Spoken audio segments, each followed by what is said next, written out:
آفریقایی‌ها فرستاده بودنش برای پیدا کردن تخم مار. اوناش اوها عجب تخمایی داری مرتی که. عمو جونم تو بلکم برو ببینم کار آقا من خودتی. یه شلوارم قهوه‌ای شده. خاک تو سرش شکت کنن بیش دردی نمیخورین و وقتی هم به اون یکی میگه اونم قبول نمیکنه. داشته باشید جرأتشو بره تخمشو بعدن بیاره دیگه. اصلا سگ بگوزه تو این آفریقای بازیتون. صد رحمت به خودم فهمیدی؟ آخرم میبینیم که خودش دست به کار میشه. به به تخمو ببین.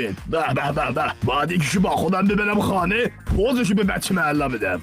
سیه محله اینجوری باش نیمرو میدیم. اوه عجب تخم ماریه.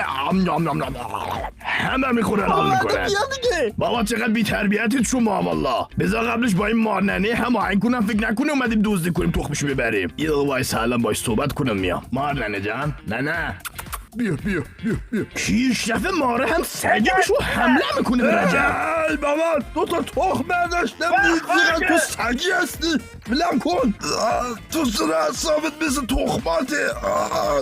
و میبینیم رجب با ماره وارد یه فایت سگی رجبی میشه که در آخر ماره سگ اصاب رجبو میگیره میبره تو لونش. رفیقاش هم پشماشون میریزه و فرار میکنن. ای دادم وای بیادشم میرن پیش رئیس قبیله. تخماکو معرفی در سکسر دوتا تخمه به درد نخور. رجب تو پولکی ما رو خورد ما هم دیگه پشمامون ریخت رسیدیم خدمت شما که همون موقع میبینیم رجب با یه فاز مار سگی نمالیدن با 7-8 تا تخم مار با خود ماره داره میاد سمتشون و گویا در نبرد سگ پدرانه ای که سر تخم و ننه ماره داشته پیروز به میدان آمده بوده و کل قبیله هم تو ما تحتشون عروسی میشه. گمشون ببینم بیا تخم میکردید بیا اینم تخم خودشم براتون آوردم. ببین سریع مش تخم مار به چه کارایی وادار میکنی ای شک. بیا بکن تو حلقت تخم مارخور بدبخت. ولی خدای حال کردید چه ماری براتون.